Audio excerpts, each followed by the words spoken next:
Halo teman-teman, selamat datang kembali di channel Sinau bareng Pak Bejo. Sebelumnya sudah kita bahas mengenai cara menampilkan data di ArcMap. Oke, sekarang kita bahas lebih detail sedikit cara menampilkan data di ArcMap. Selain itu juga kita akan bahas sedikit mengenai basic geoprocessing di ArcMap. Oke, sebelum kita menuju ke penggunaan software, saya akan memberikan sedikit gambaran terlebih dahulu. Oke, kenapa sih kita harus menggunakan GIS data? Kenapa harus mempunyai data spasial atau keruangan serta data atributnya? Oke, intinya gini. Intinya adalah untuk memperkaya informasi. Kita bisa mengolah data spasial berisi atributnya untuk berbagai analisa lanjutan, misalkan saja untuk perencanaan tata kota, untuk perencanaan penanggulangan banjir, untuk perencanaan transportasi, ataupun masih banyak perencanaan-perencanaan lagi yang bisa kita lakukan dengan data GIS. Secara gampangnya, data spasial atau keruangan adalah data yang terkait dengan posisi atau wilayah. Sedangkan data atribut itu adalah data yang menjelaskan data spasial tadi. Oke, misalkan hanya satu data yang digunakan spasial, ya mungkin kita nggak perlu pakai ArcGIS atau GIS. Mungkin teman-teman bisa pakai AutoCAD buat gambarnya biar lebih cepat, atau pakai yang lain, atau cuma punya data atributnya, pakai data atributnya. Mungkin teman-teman cuma bisa pakai Excel aja cukup. Di video sebelumnya kita telah belajar menambahkan data di ArcMap. Sekarang kita akan sedikit bermain-main dengan visualisasi data, yaitu dengan selecting wilayah berdasarkan atributnya. Serta akan saya perkenalkan tombol Identify Tools yang akan sering kita gunakan. Kemudian kita akan belajar lebih mengenai labeling dan simbolisasi. Kita juga akan belajar simbolisasi berdasarkan unique value. Apa itu? Ya, kita lihat saja nanti. Oke, terakhir di video ini akan saya perkenalkan mengenai basic geoprocessing, yaitu clip, intersect, union, dissolve, dan buffer. Secara garis besar adalah begini. Jika kita melakukan clipping dari dua feature, misalkan garis dan poligon, maka kita akan mendapatkan garis yang berpotongan di dalam poligon tersebut. Oke, kemudian ada intersect. Jika kita mempunyai dua buah area luasan atau poligon yang berpotongan dan kita lakukan intersect pada keduanya, maka kita akan mendapatkan area baru yang berpotongan dari kedua area luasan aslinya. Kalau union ini artinya menggabungkan, ya. Teman-teman pasti tahu kalau arti union itu adalah penggabungan. Dari dua area yang berpotongan akan dihasilkan area baru yang merupakan gabungan dari keduanya. Kemudian ada dissolve. Besar sekali kemungkinan kita akan punya data yang sebenarnya adalah satu feature, namun dibuat terpisah-pisah. Fungsi dissolve ini adalah menggabungkan fitur-fitur tersebut menjadi satu kembali. Ya, terakhir ada buffer. Buffer ini adalah suatu metode, fungsi, atau tools untuk membuat area luasan berdasarkan jarak. Misalkan kita punya satu garis, saya pengen bikin area perimeter 100 meter dari garis itu bisa dilakukan dengan buffer.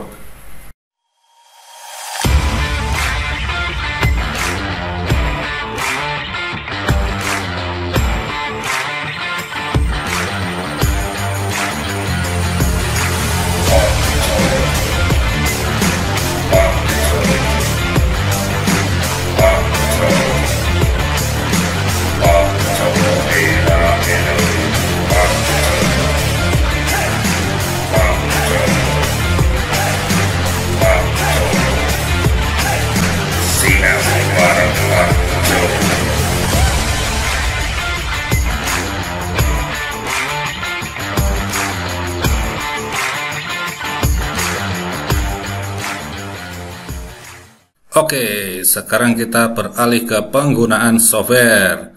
Ini sudah saya siapkan mengenai data latihan. Oke, sebelumnya kan kita sudah belajar mengkoneksikan data ya dari hard disk ke ArcMap dengan cara connection to folder ya. Oke, sekarang sudah connect, sudah saya siapkan ini. Kita masih pakai data dari Kabupaten Banjarnegara saja yang banyak fiturnya.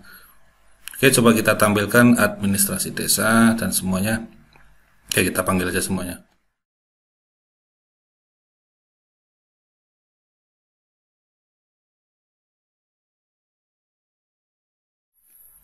Oke, sudah terpanggil semuanya. Sekarang kita atur urutannya biar tidak terlalu rancu atau kacau. Danau di atas administrasi, oke, irigasi jalan. Iya, untuk poin sudah di atas, polyline sudah di atas, ya untuk poligon paling bawah. Oke. Oke, sekarang kita coba inspect satu persatu setiap datanya, inspect tabelnya ya. Oke, biar nggak terlalu crowded, mungkin akan saya matikan beberapa dulu lah. Oke, sarana ibadah aja. Terus sungai saya matikan dulu, jalan oke, irigasi matikan dulu. Dan mematikan. Oke. Di sini saya punya 3 data ya, sarana ibadah, jalan, sama administrasi desa. Kita coba inspect tabelnya. Oke, klik kanan, open atribut tabel. Nah, di sini ada shape type ya, tipe data shape filenya, yaitu poin. Nah, di sini udah jelas ini pasti tipe titik. Nah, di sini ada kolom 6 jenis tempat peribadatan, yaitu masjid, ada peribadatan lain, ada gereja. Oke, mungkin kalau lebih gampangnya kalau kita misalkan sortir saja, sort ascending, nah dia akan mengurutkan berdasarkan kriterianya. Ada gereja, ada masjid, ada tempat peribadatan lainnya. Oke, ya ada pura, ada vihara. Perlu teman-teman ketahui, setiap satu baris ini mewakili satu wilayah. Artinya gini, satu atribut ini mewakili satu fitur. Misalkan kita select satu atribut ini, dia akan terkoneksikan dengan satu data ini. Misalkan contohnya ini. Nah, ada warna biru muda ini, artinya ini adalah posisi wilayah di mana data yang kita pilih ini. Coba kita pilih lain. Nah, dia akan berubah posisinya. Ini yang dinamakan selecting dengan single attribute ya. Kalau misalkan teman-teman misalkan pengen memilih semua gereja, ya tinggal diblok aja semuanya. Misalkan di sini jepret. Nah, dia akan memilih beberapa tempat yang terkait dengan atribut jenis peribadatan gereja. Oke, ada perubahan warna ya, biru muda. Sekarang kalau misalkan masjid banyak sekali, mungkin hampir paling dominan di sini adalah masjid ya. Nah, ini namanya kalau misalkan kita blok ini kita sering sebut dengan multiple selecting. Kalau satu ya single selecting, kalau beberapa kita blok ya multi selecting. Oke, terus kita sebenarnya juga bisa mencari atribut berdasarkan query ya. Kalau misalkan ini kan masjid banyak sekali kan, ngebloknya lama. Nah, kita bisa pilih dengan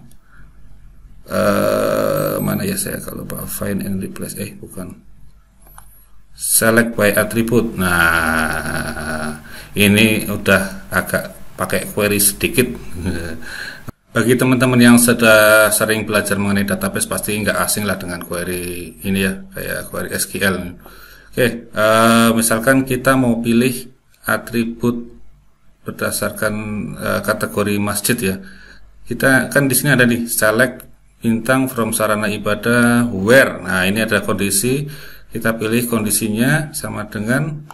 Nah, di sini sudah ada get unique values ini. Klik saja.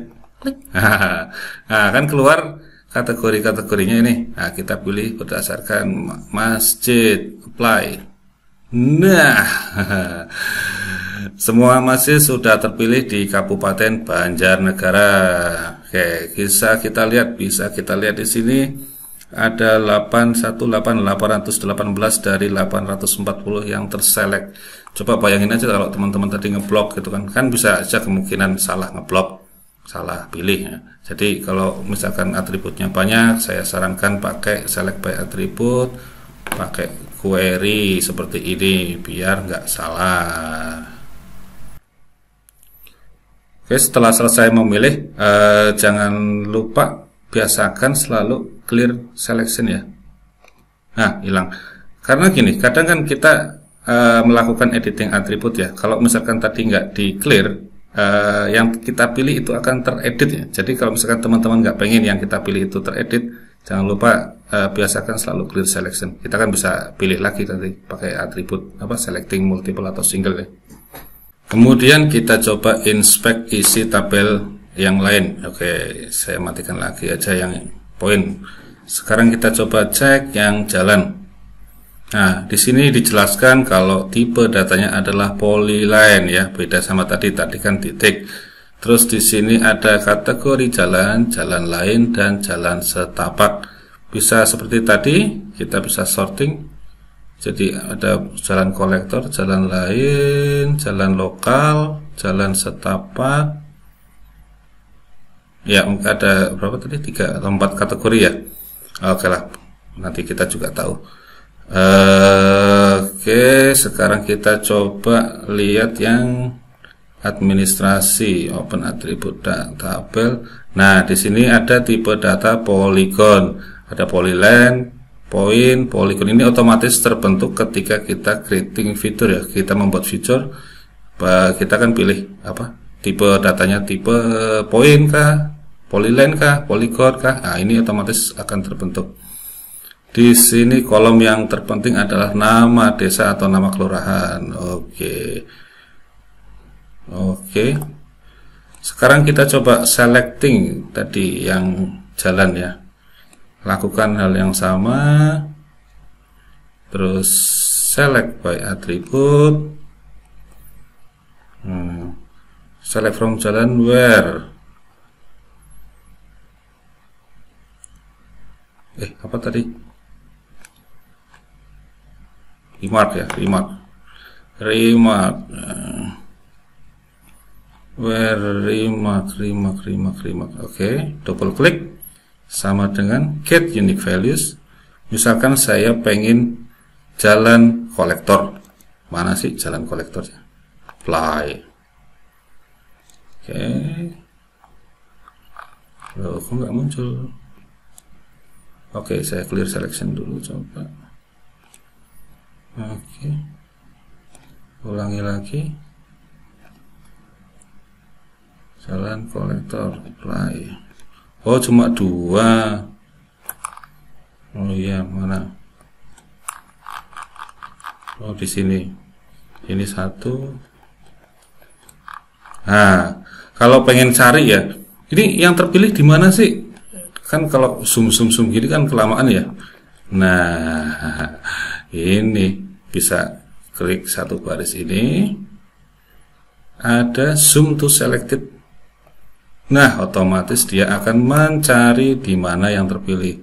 1 di sini, 1 di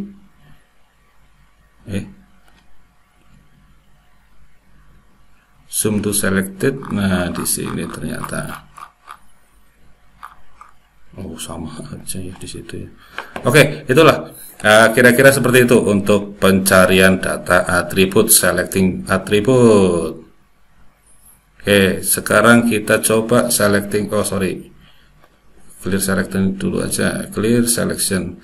Sekarang kita coba administrasi desa. Nah, misalkan saya bukan orang Banjarnegara sih, jadi saya nggak tahu nama-nama desa.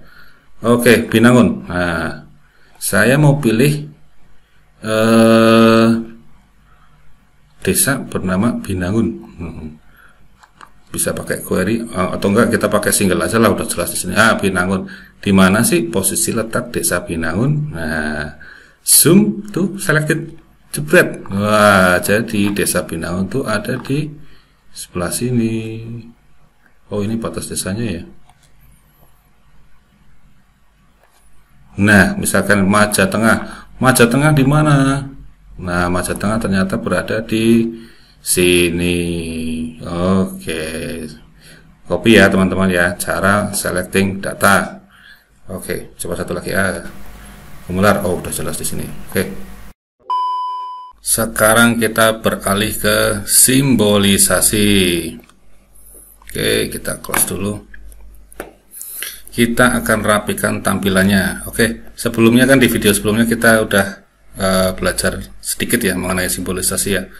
Kita bisa klik logo ini, icon ini, jepret. Nah, terus kita bisa rubah warnanya.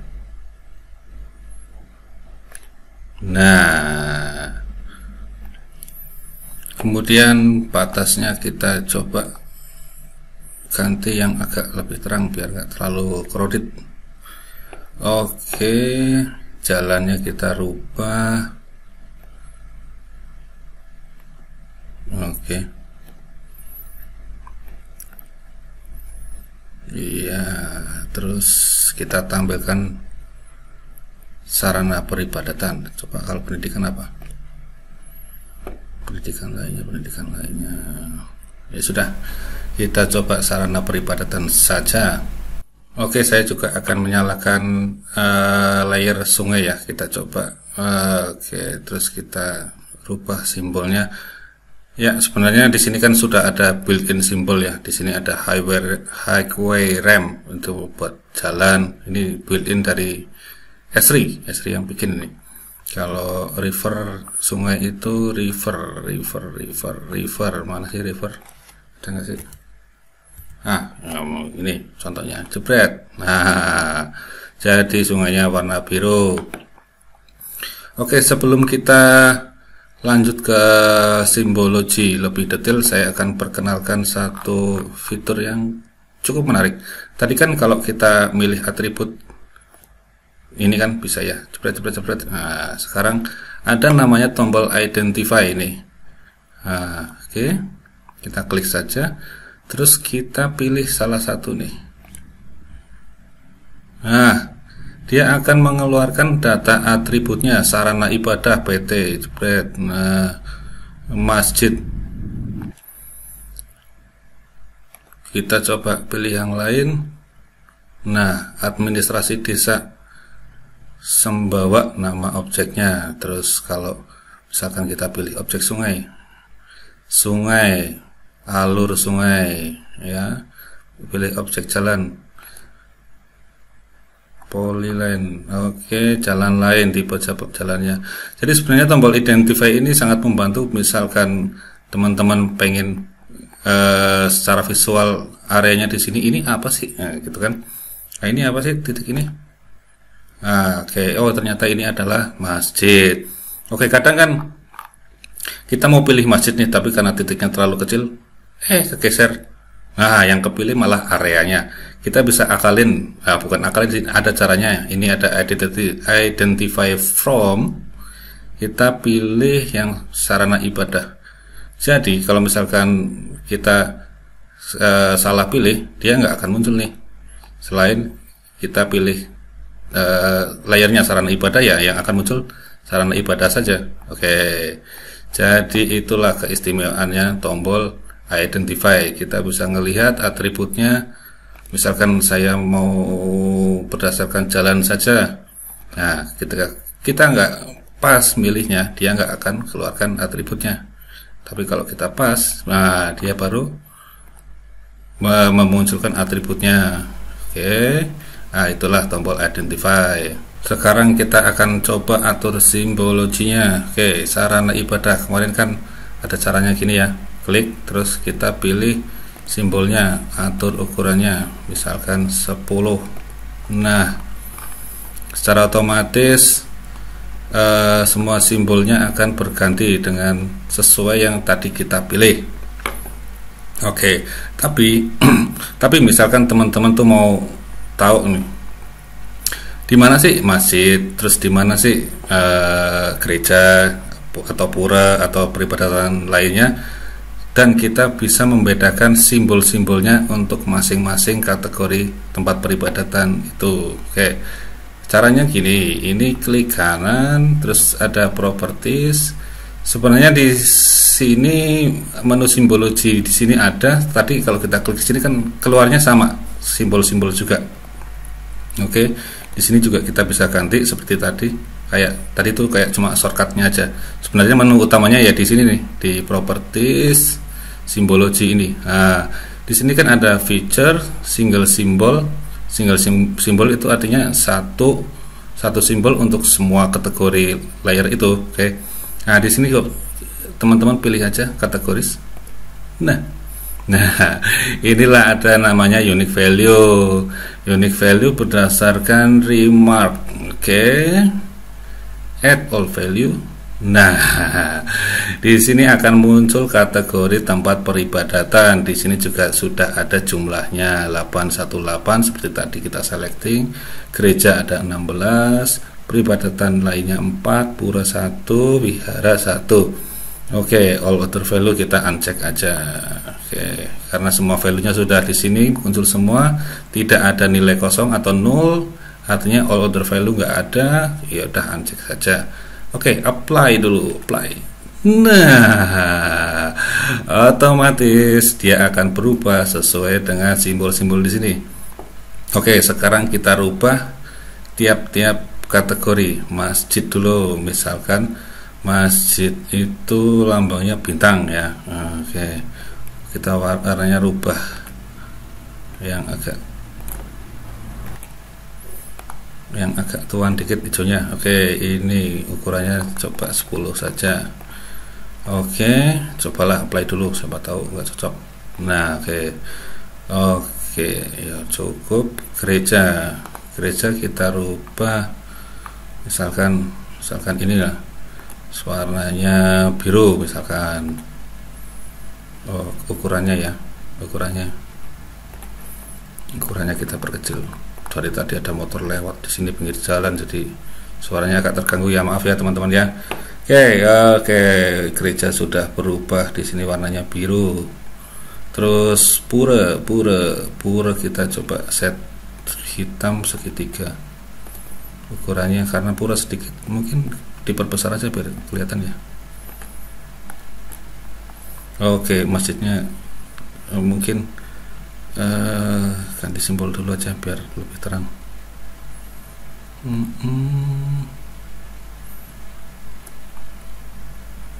Oke, ukurannya perkecil dulu.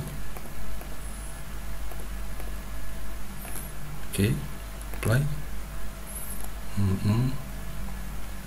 Terus vihara saya coba berikan kotak, terus ukuran 13, warna kuning. Oke, peribadatan lainnya bulat aja, hitam. Oke. Nah, kursornya saya ganti ini aja. Nah, di sini sudah muncul. Di sini ada wihara, masjid warna hijau, gereja warna biru, peribadatan sosial lainnya ada bulat-bulatan hitam.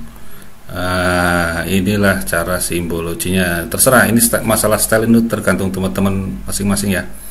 Oke, tadi kan pakai default simbol ya. Nah, sebenarnya ada pula, misalkan kita rubah masjid. Nah, di sini ada edit simbol. Di sini masih banyak pilihan mengenai simbologi. Kita bisa, misalkan kita punya icon tersendiri, mau kita import ke sini juga bisa. Tapi saat ini saya belum menyediakan logo itu, jadi ya kita pakai yang default saja. Oke, di sini juga bisa kita rubah. Nah, color coba ya. Nah, dia sudah tidak ada outline-nya ya, outline-nya garis pinggirnya. Sekarang kita perbesar. Oke, play. Tapi jelek bagusan tadi. Ya, ini masalah selera aja.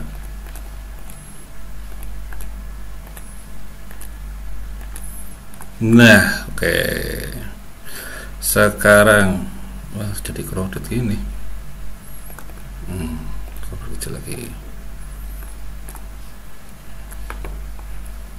Ini juga perkecil. Masih terlalu besar. Nah, sekarang administrasi juga bisa dilakukan seperti tadi, tapi karena datanya banyak pasti akan crowded. Misalkan apa sih namanya, nama objek gitu ya, misalkan add all value. Nah, di sini ada color ramp. klasifikasi berdasarkan warna, supaya kita pakai default aja. Nah, jadi lebih warna-warni. Oke, ini desa apa ini warna-warni kayak pelangi aja. Oke, nggak apa-apa, ini kan sebagai contoh saja. Oke, di sini bisa kita tampilkan berdasarkan unique value. Nah, di sini ada keterangannya ini. Tiap-tiap desa, nama desa apa, Gemuruh, Intansari, Intisari. Nah, itulah contoh simbologi. Kita balikin aja lah, biar nggak pusing. Pakai single simbol, outline-nya kita rubah ini ya tadi ya, biar lebih terang, atau outline-nya kita matikan juga bisa. Oke. Nah, ini aja biar lebih rapi.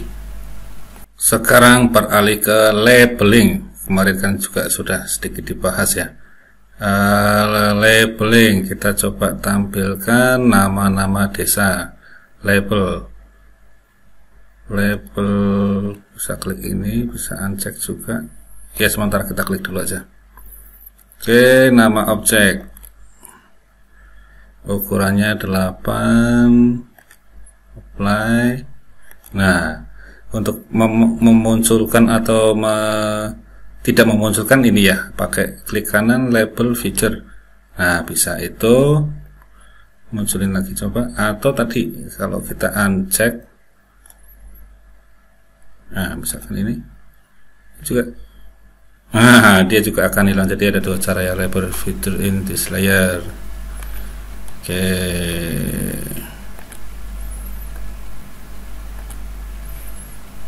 kita juga bisa mengatur mengenai labeling ini, ukuran fontnya atau jenis fontnya ya. Kita sementara biar nggak crowded, mungkin saya matikan dulu aja lah biar enak lihatnya. Nah, ini ya, kembali ke properties, terus ke label. Nah, di sini ada text simbol. Nah, ini font-fontnya ini terserah teman-teman, ini masalah selera lagi, balik ke selera, mau jenis tulisannya apa, terus ukurannya berapa, warnanya apa. Coba saya pakai warna abu-abu, bold. Nah, jadi warnanya berubah, lebih sedikit lebih terang ya. Kemudian di sini ada placement properties ya, kita coba aja. Nah, di sini ada cara apa ya, settingan labeling tadi itu. Misalkan ini ada always horizontal, always straight, coba aja. Nah, dia akan mengikuti pola fiturnya seperti apa, kita coba. Nah, dia akan berubah sesuai dengan arah-arah bentukan poligonnya. Oke, kita balikin sajalah, jelek ini. Oke, sini juga ada label style. Ini style built-in dari S3 ya. Misalkan teman-teman pengen yang ini, oke saja, coba saja. Ini tergantung teman-teman, explore teman-teman ya. Oke, balikin saja ke normalnya. Mana ya normalnya? Kayaknya yang ini. Oke, coba aja. Nah ya, kita pakai yang ini. Sebentar, tadi warnanya kok jadi ini, saya pengennya abu-abu tadi.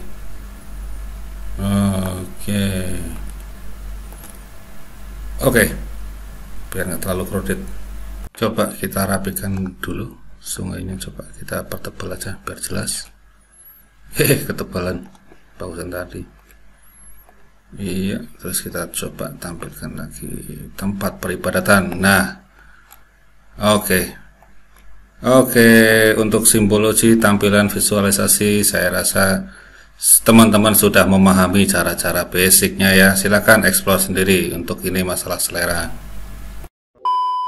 Oke, kembali lagi. Sekarang kita beralih ke geoprocessing. Yang pertama adalah clipping. Sebenarnya saya pengen pakai data ini, tapi ternyata ini datanya sudah rapi sekali ya. Ini sudah terclipping dengan sempurna. Artinya tidak ada garis yang keluar dari wilayah Kabupaten Banjarnegara. Oke, untuk keperluan training ini saya sudah siapkan contoh garis yang sudah melewati Kabupaten Purbalingga ini ya. Saya siapkan, panggil aja. Nah, ini ada unknown spatial reference. Ini karena saya belum memasukkan referensi spasialnya di data contoh ini, nggak apa-apa.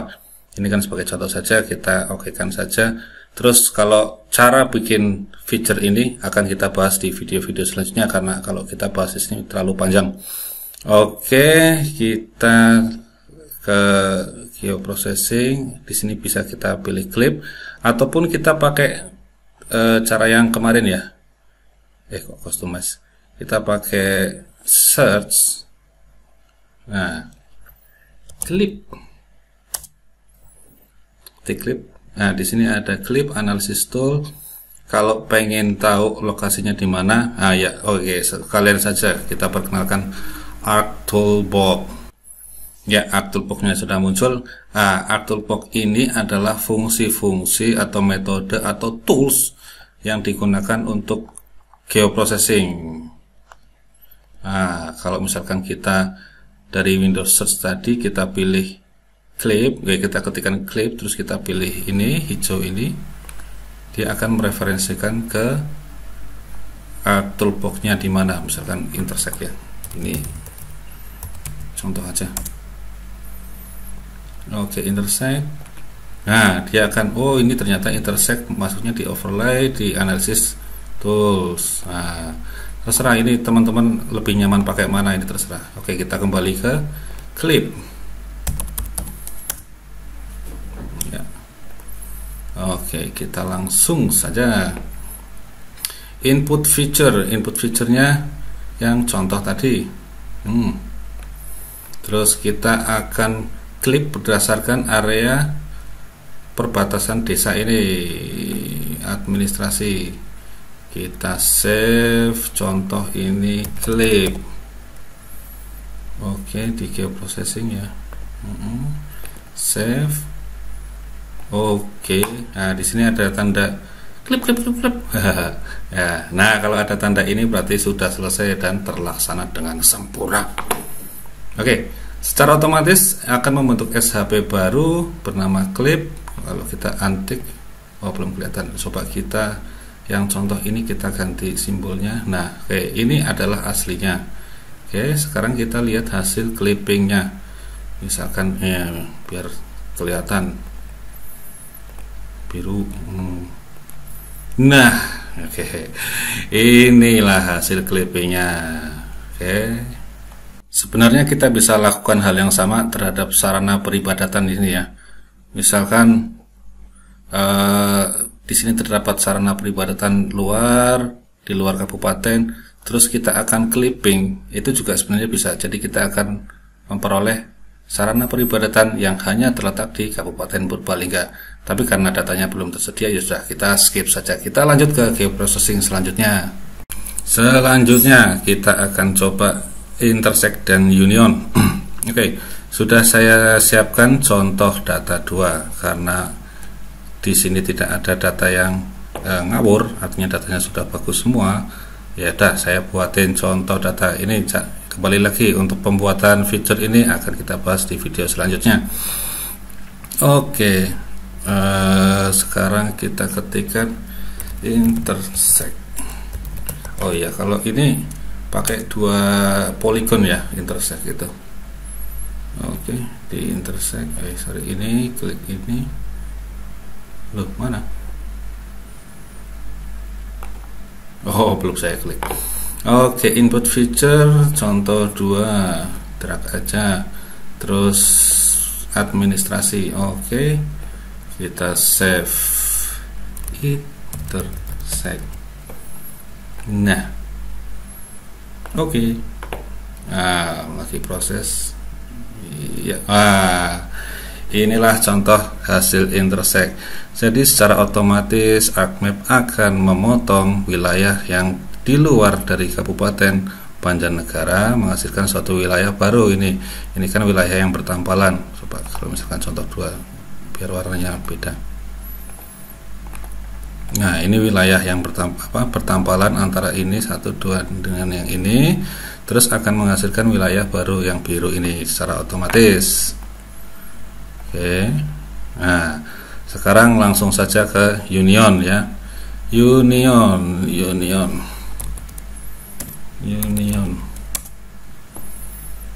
Oke.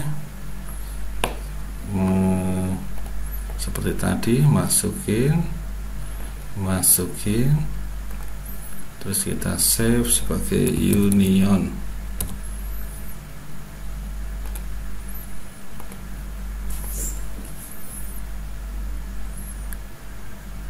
Nah, karena dua wilayah ini bertampalan semuanya akan menggabungkan. Jadi fitur yang baru kita pastikan dulu. Contohnya, nah ini adalah hasil dari union.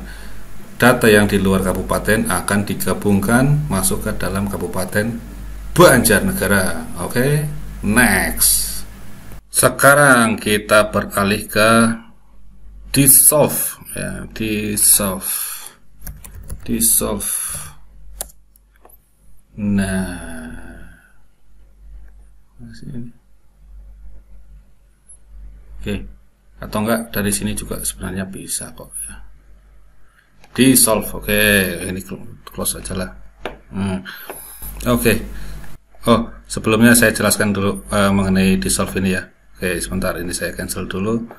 Oke, dissolve kan tadi kalau di awal kita artinya menggabungkan ya atribut-atribut yang terpisah-pisah itu jadi satu. Sekarang kita coba cek dulu open attribute table dari jalan dia. Sebenarnya kan gini, ini kan ada jalan lain. Ini kan satu feature ya. Nah, misalkan ini saya pilih ini kan sebenarnya ini. Ya, ini berikutnya kan juga jalan lain kan. Nah, ya. Kita akan menggabungkan itu berdasarkan remarknya. Jadi misalkan di sini kan ada 4267 selected. Nah, inilah ya. Ada ribuan itu. Nah, kalau di dissolve itu akan kita kategorikan misalkan menjadi jalan kolektor, mana yang jalan lain, terus mana yang jalan setapak dan sebagainya. Oke lah, kita langsung saja ya. Contohnya saya clear selection dulu. Oke. Dissolve. Oke, processing, dissolve. Oke, jalan lain, input feature. Kita pilih tempat menyimpannya. Nah, tadi berdasarkan remark ya. Remark. Oke kan saja. Nah, masih proses. Nah, oke. Secara hasil gambarnya sama persis. Oke, coba kita ini ya, apa bu, biru lah, pink. Nah, gede banget. Nah, kalau kita lihat sebenarnya kan sama persis tuh, jalan yang dissolve sama yang sebelum dissolve. Tetapi yang membedakan adalah di sini atributnya masih banyak ya, 4267. Sekarang kalau kita lihat hasil dissolve-nya, nah cuma ada 4 berdasarkan kategori.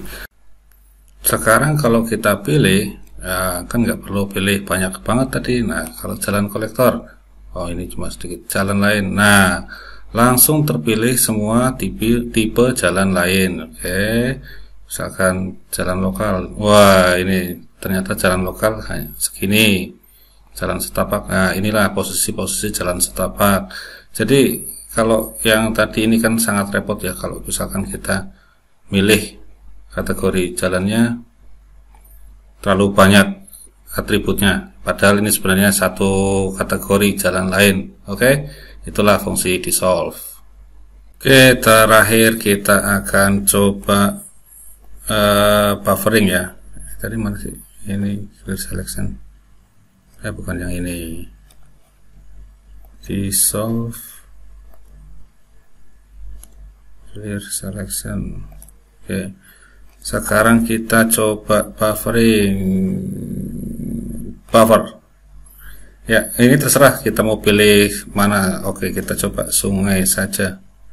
Sungai, tempat pilih buffer. Nah, Di sini ada distance, value unit, linear unit. Nah, ini kita pilih meter. Misalkan gini, kadang kan sungai itu meluap ya, meluap ratusan meter dari sungai. Kita coba jarak 100 meter dari sungai itu kemungkinan kena air sebelah mana saja. Oke, diokekan saja. Iya, sudah selesai. Kita lihat hasilnya.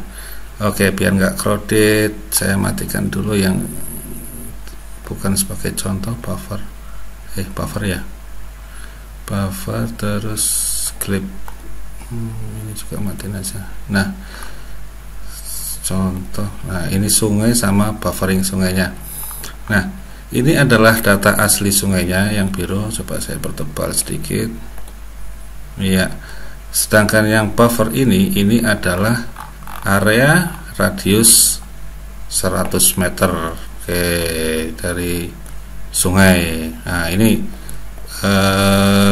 contoh gampang, misalkan ada teman-teman yang pengen tahu nih sungai misalkan Ciliwung. Nah, 100 meter dari Ciliwung itu masuknya daerah mana saja. Nah, misalkan, nah ini akan terbentuk area poligon buffering. Ya, coba ganti warnanya. Nah, oke, saya rasa untuk tutorial kali ini saya cukupkan. Ini videonya sudah terlalu panjang. Terima kasih sudah menonton sampai selesai. Jika dirasa bermanfaat, jangan lupa klik tombol like, subscribe, dan jangan lupa nyalakan notifikasinya agar terus bisa mengikuti informasi update dari saya. Oke, terima kasih sekali lagi. See you in my next video. Bye bye.